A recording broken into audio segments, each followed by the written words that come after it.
The Tom Woods Show, episode 1751. Prepare to set fire to the index card of allowable opinion. Your daily dose of liberty education starts here. The Tom Woods Show. Folks, if you enjoy the Tom Woods Show, it's time to go to the next level. And next level Tom Woods is libertyclassroom.com. This is where my friends and I teach all the stuff you did not get in your conventional education. History, economics, and more, the way it ought to be taught, with all the content they left out or distorted. Check it out at libertyclassroom.com. Hey everybody, Tom Woods here, talking to Dan McCarthy today, editor of Modern Age, which you should go visit at modernagejournal.com, also a columnist for The Spectator, about the vice presidential debate last night between Mike Pence and Kamala Harris. I want to just say very quickly that this episode, of course, is airing the next day, which is Thursday, October 8th, 2020, and that's the day that I head to Jekyll Island, Georgia for the Mises Institute Supporters Summit. And I gave a talk at the Mises Institute over the summer called The Fact-Free Lockdown Hysteria, which is actually what got a lot of you folks to start listening to this podcast, as a matter of fact. And that got 825,000 views, something like that. Amazing. But I think this one's even better. This one I'm giving Jekyll Island, Georgia. I think this one is just brutal. It is a brutal, relentless, merciless takedown of these people, and I cannot wait to deliver it. But first things first, we're going to talk about the vice presidential debate right now, and I have no doubt it'll be an engaging conversation, as it always is with Dan McCarthy. Dan, welcome back. Thanks, Tom. Delighted to be here. All right. Now, you got some big shoes to step into here, because I've been doing, with the exception of one episode with Tho Bishop, I've done episodes with Lou Rockwell on the debates since 2015, since we did GOP debates. And they're my most downloaded episodes. And I just felt like I have put this guy through so much. Do I really have the guts to ask him to sit through the vice presidential debate for an hour and a half? But I thought, I do have the guts to ask Dan McCarthy, and you were going to watch it anyway, so I feel not quite so bad. So let me start off with a couple of just my general impressions, and we'll get your general impressions, and we can talk about some specifics. First of all, I find both these people very unimpressive.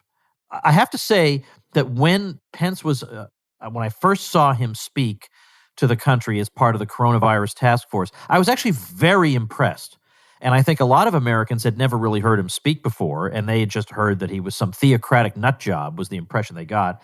But then you heard him, and he's got this very steady and sure kind of politician-y voice, and very reassuring. And I was actually very impressed with him at that time. Tonight, overall, he did land some blows, but he sounded to me very much like a Reagan Republican with some, with a few modifications, but very much with his slogans and his prepared responses. And, he could have hit some home runs that he didn't hit. And Harris, I don't know. Well, I guess I can't even give you my overall impression of her. We'll have to just give specifics there, because there are just too many things I want to say. It was just repetition of long exploded myths that she would just repeat as if they were facts, and so on and on. Overall, my impression of this debate is that it won't, and now you and I have not compared notes yet on this, it won't really change minds. It will probably solidify people in their existing views. So I'm quite sure that the Harris people were cheering her the whole time, and the Pence people were cheering him. I just don't think there were enough fireworks or enough just clear smashing home runs as to make somebody walk away really shaken in his opinions. So what are your overall impressions here? Well, I agree with your analysis there, but I actually draw a different conclusion from it. I think the fact that Mike Pence was kind of boring and calm and reassuring, but actually was pretty tenacious about, holding on to Donald Trump's, themes, and talking about, defending the president at every turn, not letting Harris get away with, making up stuff about the president's supposed hatred of American troops and stuff like that. The fact that Pence was able to take much of the Trump message and communicate it in a way that seemed reassuring and normal, I think that actually would have won back a lot of Republicans who might have been turned off, especially more mainstream kind of Republicans who might have watched the first presidential debate, were turned off, and finally decided, hey, maybe some of these never-Trumpers are kind of right about President Trump.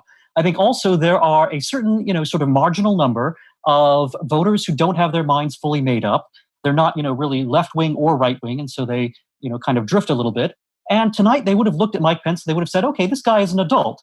This guy sounds like he is a regular person for the most part, a politician to be sure, but someone who is a politician that is more or less normal.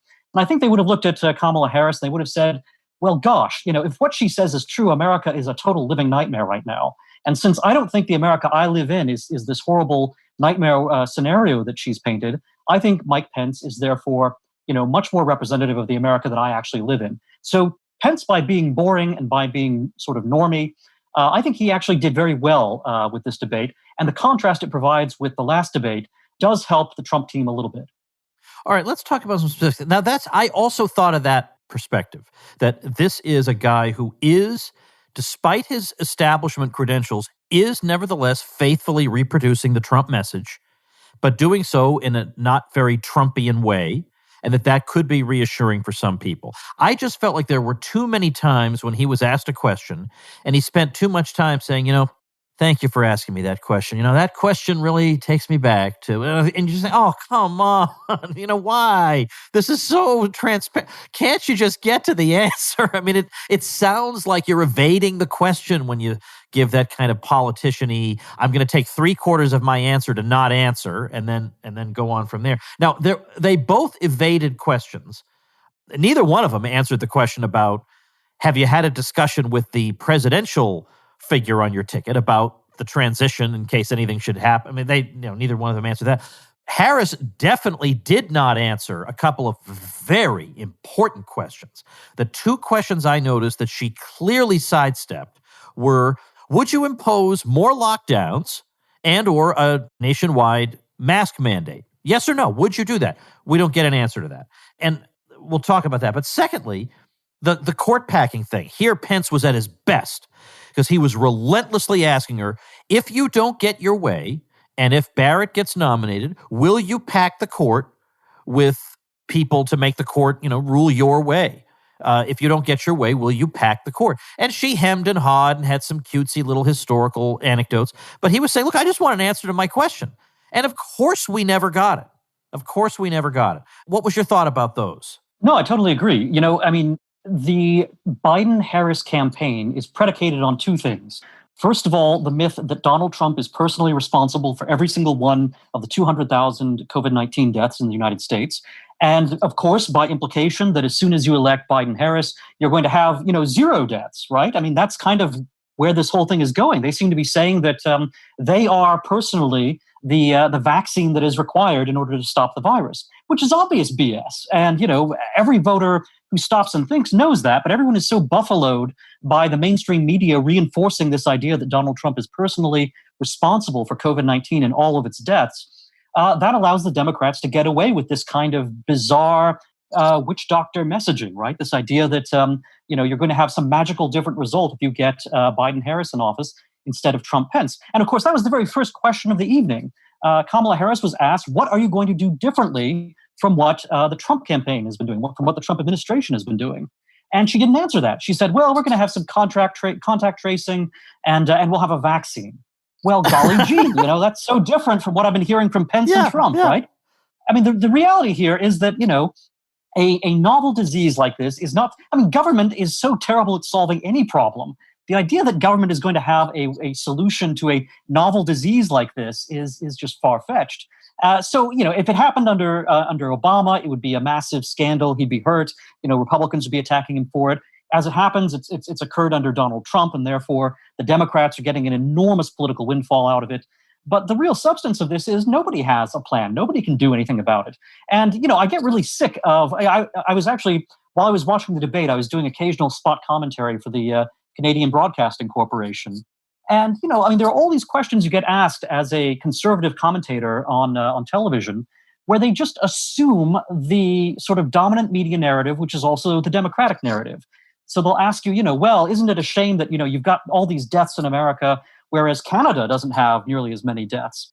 And I would point out, that the European Union, which is roughly comparable to the US in population, has had, I think, 191,000 deaths instead of the 200 or so thousand the US has. So a pretty small difference. And then Europe as a whole, which is, a little larger than the EU, the death toll is over 220,000. So it's actually a bit more than the United States. When you compare apples to apples, you actually find that the U.S. is not doing particularly badly. And, the U.S. also has 50 different jurisdictions where these questions are handled, much like the European Union is a compilation of different jurisdictions. So I just get very, it seems to me that what Trump is really running against is not just the Joe Biden campaign, but it's against this entire media narrative, which has been firmly fixed and repeated to the point where I'm not sure people are able to, it just becomes second nature. It's become a reflex in the way they think.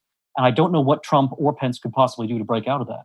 Yeah, that's very, very good stuff there, because I was thinking Pence is in almost an impossible situation in a debate like this with 2-minute answers, because the American public believes so many things about this virus that are false. And there are so many things that are true that the American public does not know. And if the first they hear about them is through Pence, like if Pence says, the PCR testing's a little too sensitive, they're going to say, what kind of a freakish outlier is this Pence? But the New York Times reported on this a month ago, but most Americans don't even know about some of these issues. So he's somehow got to stay within the frame of reference that most Americans currently have about the virus. But that's a frame of reference that's not very favorable to the administration. So then he's got to deal with the fact that she's saying, we'll have some contact tracing. Now, they've tried that. And the problem with contact tracing, number one, when a virus is at this level of spread, it's hopeless. I mean, contact tracing is a joke. And not to mention that when it's actually tried, at least in America, most people don't even return the calls of the contact tracers. And by the way, one of the reasons they don't return the calls is not just that they're being difficult. It's that precisely because we now know, and particularly we know in certain jurisdictions, in Arizona in particular, also we just found out, the PCR testing, the PCR cycles are so high. Instead of being down at like maybe 30, they're at 35, 37, 40. What they're generating are results that don't show you anything important, that don't show you an infectious person. And so if I'm contacted by a contact tracer and I say, well, I saw my 5 friends, I know those people could be quarantined for absolutely no reason. They're not infectious. The test isn't telling us anything. And their lives are now on hold for 2 weeks. No, I'm not returning that person's call. And if that's their big plan, it's a big nothing. Yeah, and wasn't it telling as well that Kamala Harris would say, well, you can't trust a vaccine coming from Donald Trump. I was actually surprised that she said that. I thought, Biden and Harris would be of the opinion that, oh, yeah, whenever you get a vaccine, everyone's got to have it.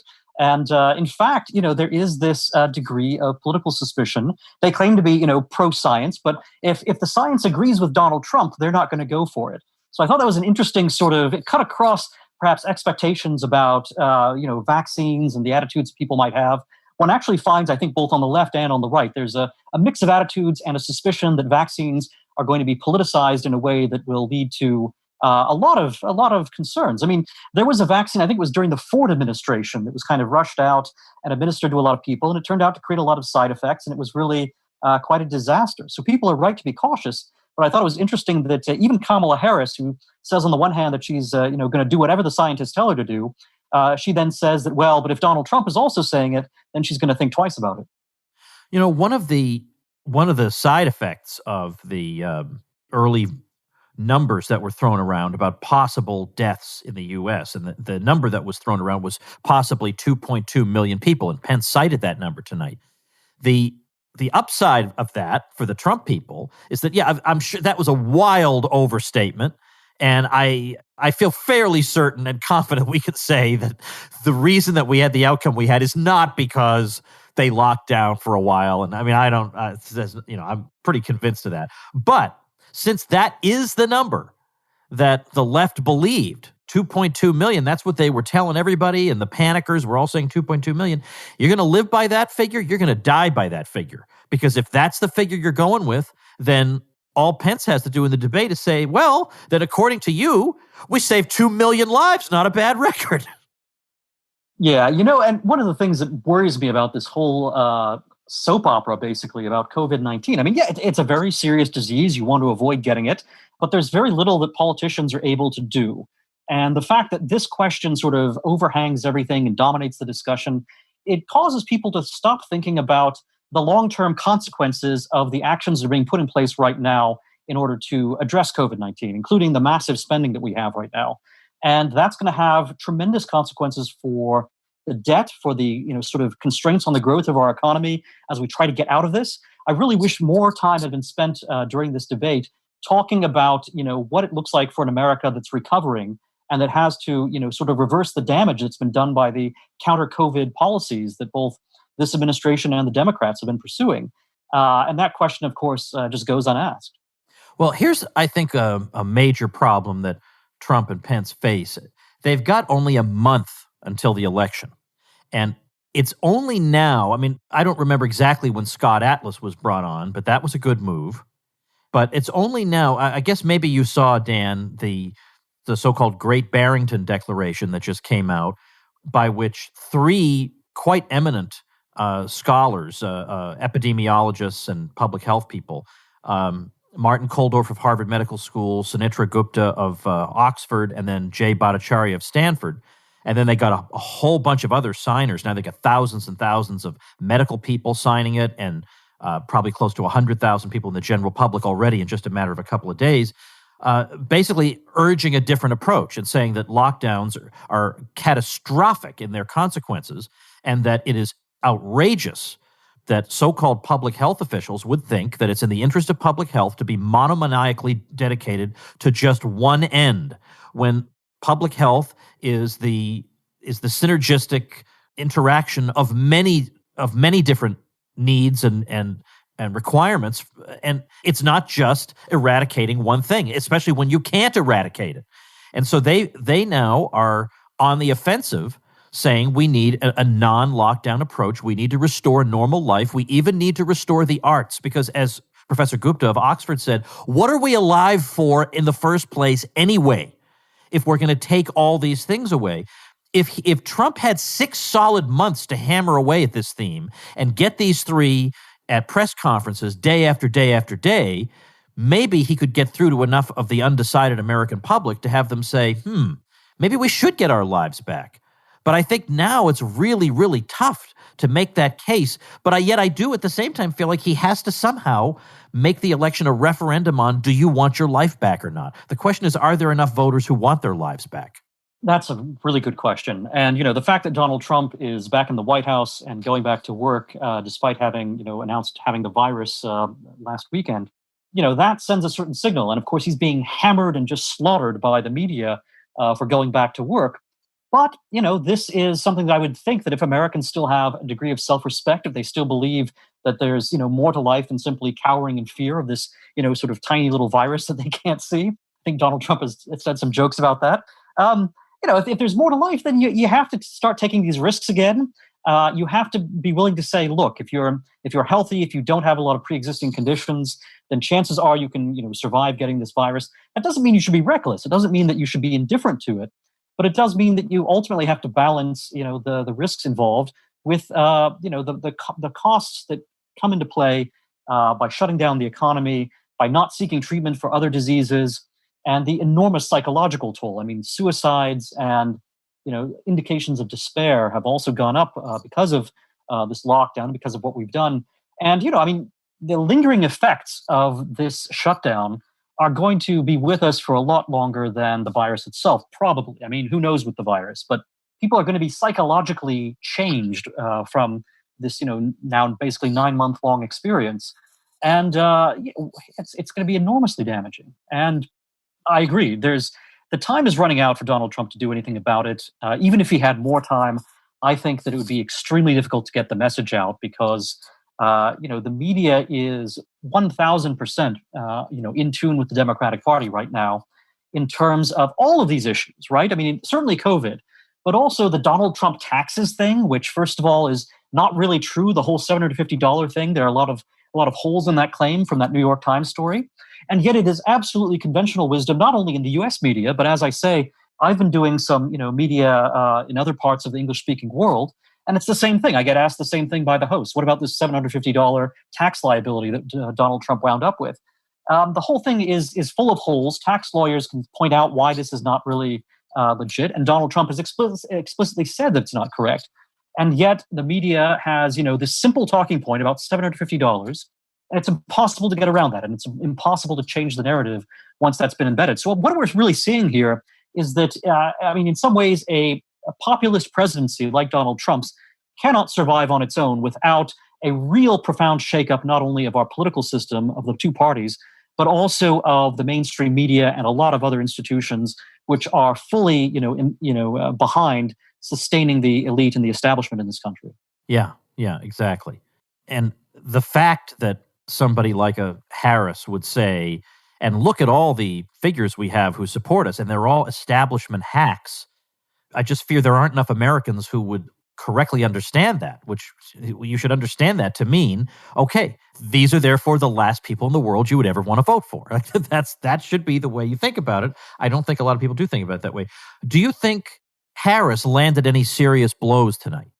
Well, she knows what she wants to say when she talks about, Breonna Taylor and George Floyd.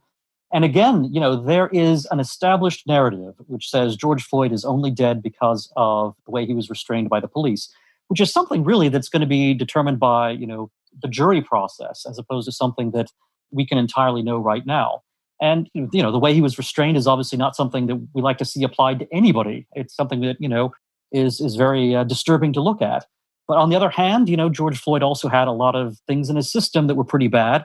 And he was complaining that he couldn't breathe long before he was put on the ground. So it raises a lot of questions. And all of these questions of fact are just blown out of everyone's mind by a predominant media narrative, which basically just, attaches to everyone's emotions and then stampedes them all off the cliff. But Harris is very effective at taking advantage of that. And she did so tonight. Now, how about, where do you think, other than the points we've raised already, like where she just wouldn't answer the question, where do you think Pence was most effective? I get his overall vibe is maybe what some people needed to hear, but were there particular points where you felt like, okay, he just nailed that? Well, not as many as I would have liked. I think the general impression is stronger than any particular point that Mike Pence made. I know some people were very charged up by his discussion, as we've mentioned earlier, on court packing. He did a good job of, defending the orderly constitutional process of, replacing a dead justice on the Supreme Court. So things like that, yeah, they're sort of B or B plus answers. In terms of anything that was a home run or that was really, distinctive, I was disappointed. I will say, I was struck mostly by some of the bizarre cul-de-sacs that Kamala Harris went down. So you may have, if you were listening to what she said about foreign policy, for example, she sounded like Hillary Clinton. She was calling Trump and Pence isolationists. She was saying that it was interesting when she attacks them for getting out of the JCPOA, the Iran deal. She doesn't say that getting out of the deal was bad because it might lead us to war. Kamala Harris's argument is exactly the opposite. She said, well, now that we're out of that deal, Iran is getting a nuclear weapon and that's going to threaten us. She's basically laying the groundwork for the case for war. And that should be eye-opening. I think libertarian listeners in particular should tune into that and give some thought to what that means. Whereas, and Mike Pence, he's not where Donald Trump is in terms of being, a restrainer or a relative non-interventionist. But, he was not making the more hawkish case tonight. Kamala Harris, and of course Joe Biden, who voted for the Iraq War in the first place, these are very dangerous people to put in power. And, they're going to get us into conflicts. Pence was trying to associate Harris in people's minds with Alexandria Ocasio-Cortez and Bernie Sanders. Do you think that's accurate, or is that over the top?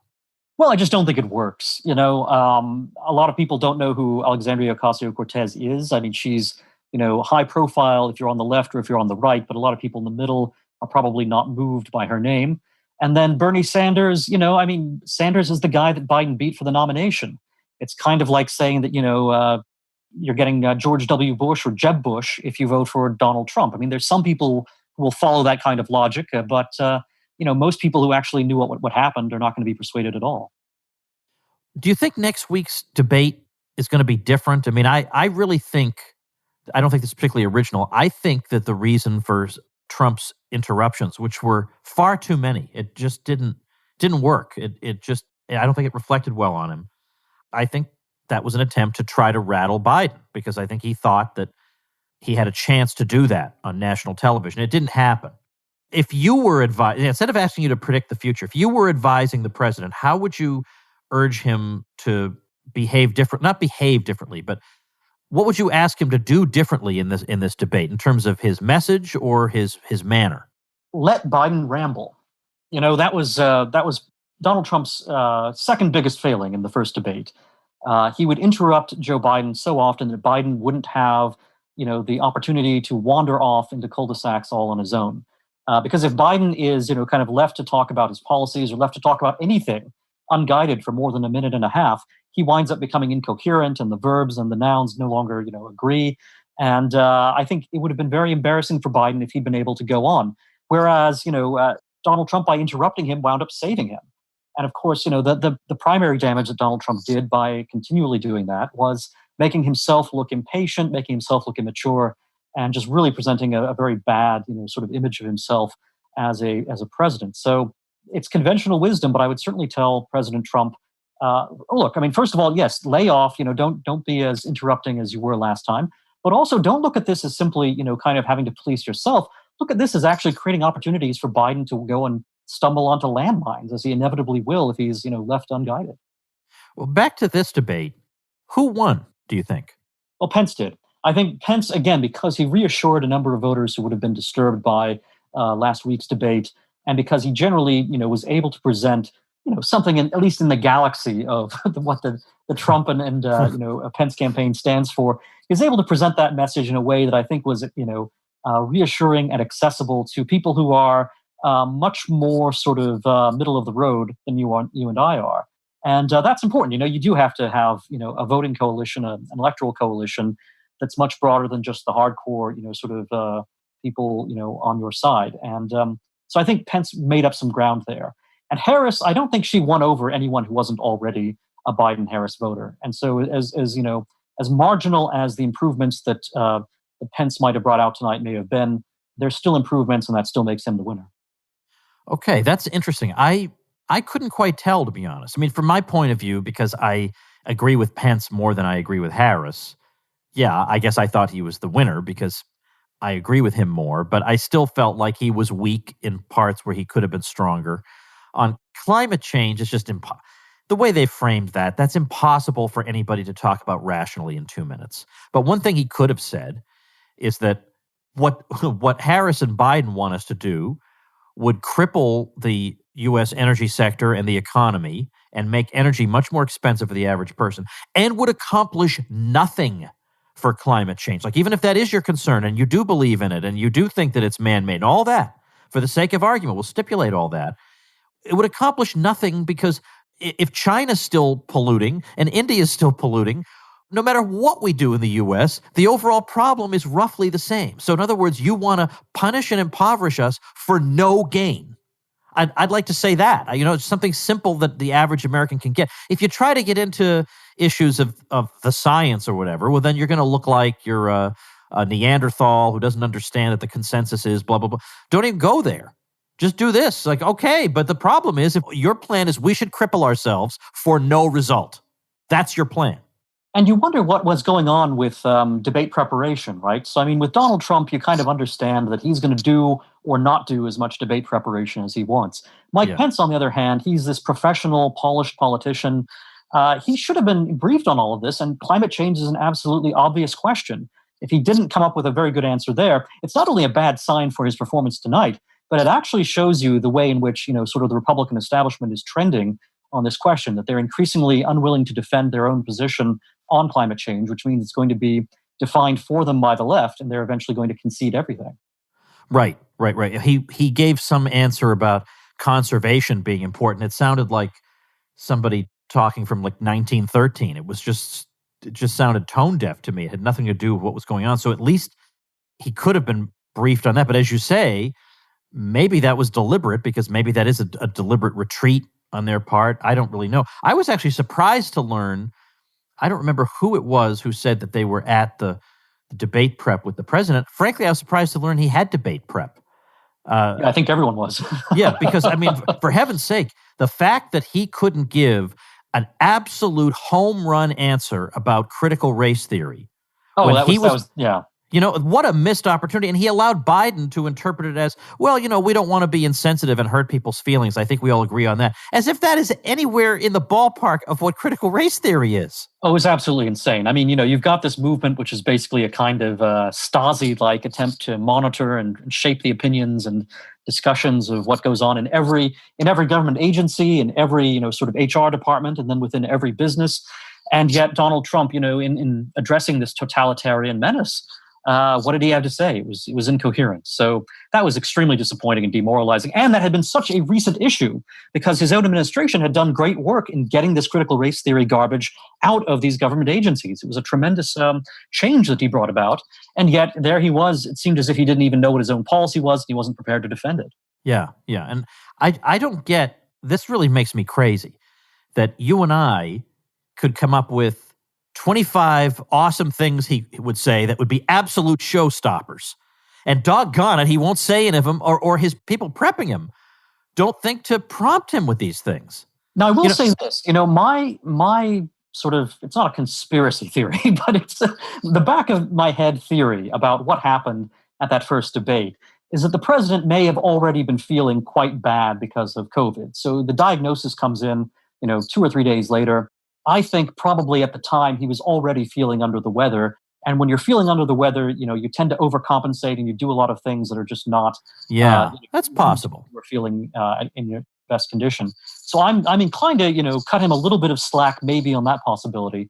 But in terms of debate prep and in terms of having, solid home run answers to these easy questions, they need to really improve for next week. That's for sure. Yeah. And one person who was actually very good at preparing, from what I've heard, was Ronald Reagan. Because I had, it was probably a couple of years ago, I was talking to David Stockman on the show. And Stockman, in 1980, he stood in and played the role of Jimmy Carter in the mock debates they had with Reagan. And then he did such a good job, he did it again the next time. And I said, so how did that go? I mean, was he stumped by the question? Like, what was happening? And he said, well, early in the week, we would be pummeling him with all these points. And there would be times that he would just lean forward and say, all right, what's the answer? But by the end of the week, he had everything down. He had it all down. He knew exactly what to say with everything. And I just keep getting frustrated on when there are people who, on at least some things, have really important things to say and don't quite know how to say it. Now, at the same time, I know there'll be people who will say to me, you can't second-guess Donald Trump because, after all, he beat the whole establishment. And I understand that, but that doesn't make him infallible. Just because he did a very, very difficult thing doesn't mean he couldn't be better. And this time, given that now they've, for 4 years, I have never seen anything. But by the way, now, did you see this thing in the New England Journal of Medicine that just came out? No, what was this? Oh, it's a thing signed by 35 medical professionals. They don't mention Trump's name. It's obviously an article against him, saying that when you have that incompetent politicians need to be removed. Yeah. And it is if this is a cult at this point. Oh, yeah. And Scientific American did the same thing. I think this is even worse. Oh, it is. Yeah, because these are real scientists, and Scientific American's just sort of pop science. But it goes to show again that this is.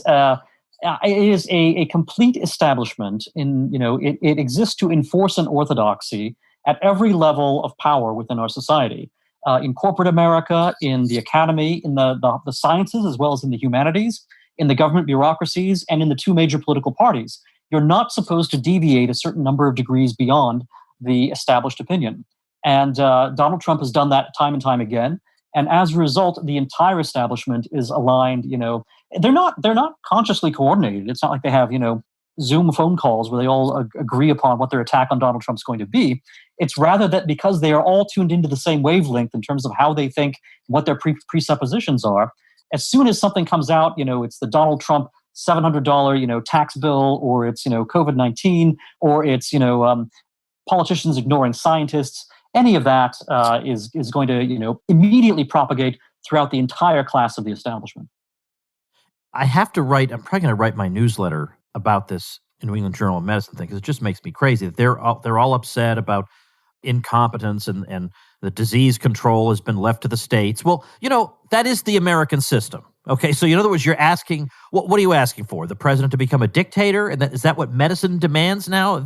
It's irrationality. And then why don't they say things like, we're shocked that our fellow scientists didn't bother in their mathematical models to consider the non-COVID consequences of the things they're doing. Like, for example, we're now hearing that 130 million people are now at risk of starvation because of the shutdowns of economies around the world. Like, that's a small ancillary problem that's been created by this.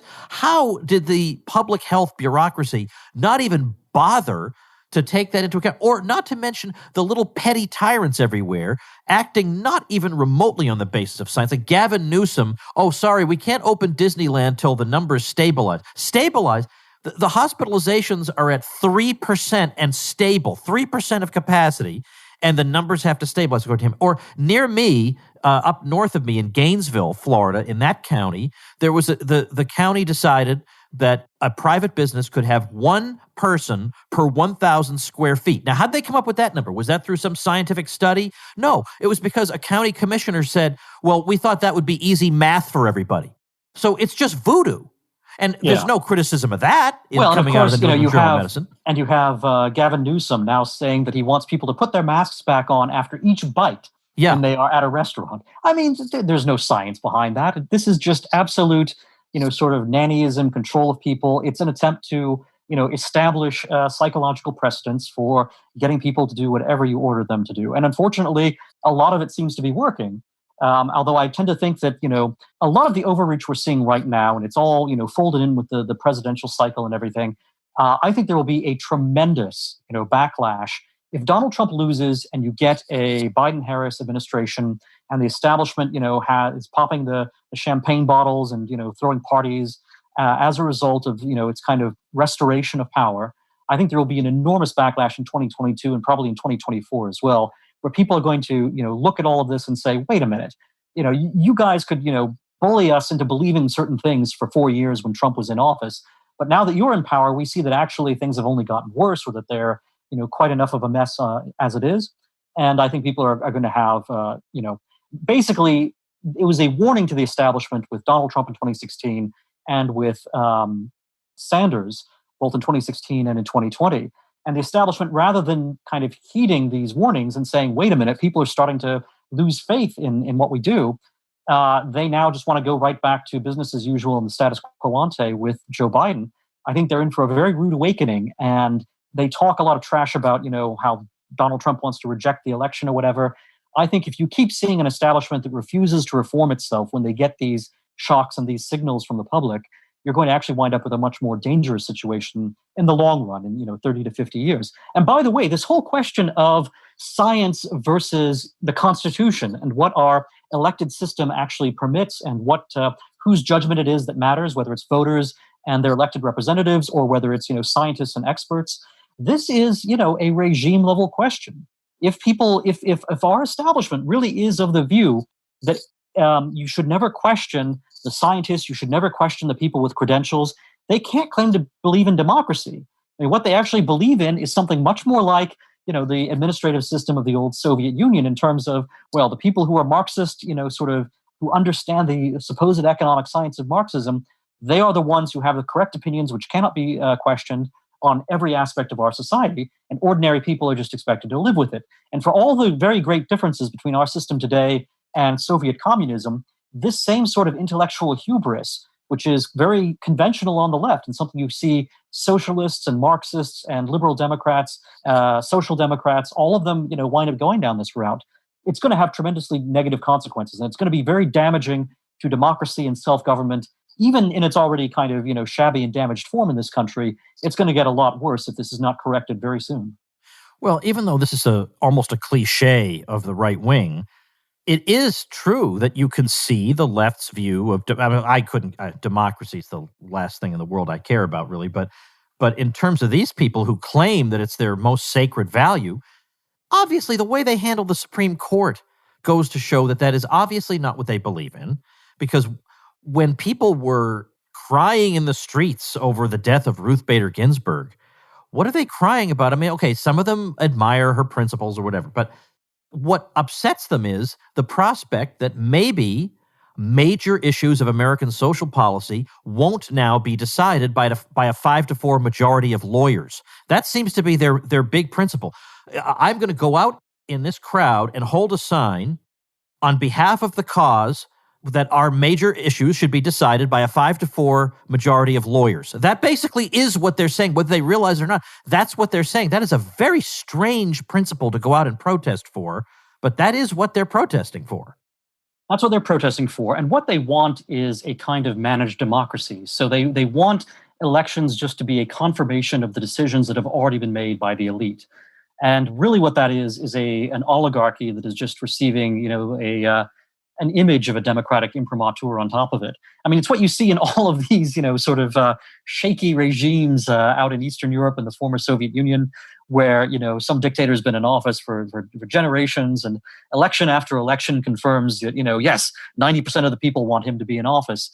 And, for all that you have these exporters of democracy talk about how they hate, what's going on, with the leader of Belarus and all of these other characters out there. In fact, what they want is the same sort of thing here in America, only it's going to be done in a more subtle way. It's going to be done by, again, these media narratives which are propagated to the point of being second nature.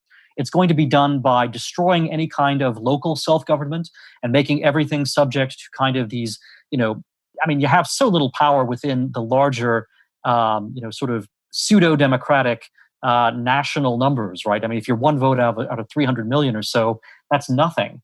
And all that's going to be controlled by these masters of the great institutional apparatus of our country. The founding fathers would be up in arms about this. And, I say up in arms, and I mean that literally with the founding fathers. I don't mean that literally with respect to our people today, but we need to understand that, we're losing the self-government that defined American sense of themselves for, 200 plus years.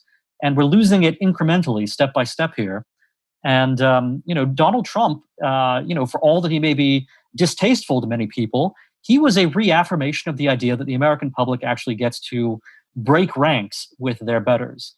And, now that is being undone and that, you've got this full court press trying to stop Donald Trump this November, Americans, some of them will get discouraged, but in the long run, they're going to get I think the regime is going to lose even more legitimacy than it's already lost. And that's going to be dangerous for the people in charge of the regime, but it's also going to be very unstable for everyone. Well, certainly if there's a Biden presidency, I mean, the right wing is, I think, very in disarray, but so is the left wing. But if there's a President Biden, there will be pushback. The trouble is that the right wing right now is older than the median American voter. It's older folks who watch Fox News, even though a lot of them watch, and Fox News does very well. It's older folks, and one of the things that I discussed on a recent episode, so somebody mentioned that it's disappointing to see how supine the young people have been through all this. That they're not nearly as rebellious as young people are cracked up to be. The teenage rebellious. These teenagers are. Boy, they sure learned their lesson in school really well. Just do what authority tells you. Very disappointing. They should be leading the charge. They should be against the left. And I keep saying the message to them should consistently be, don't ever forget who did this to you.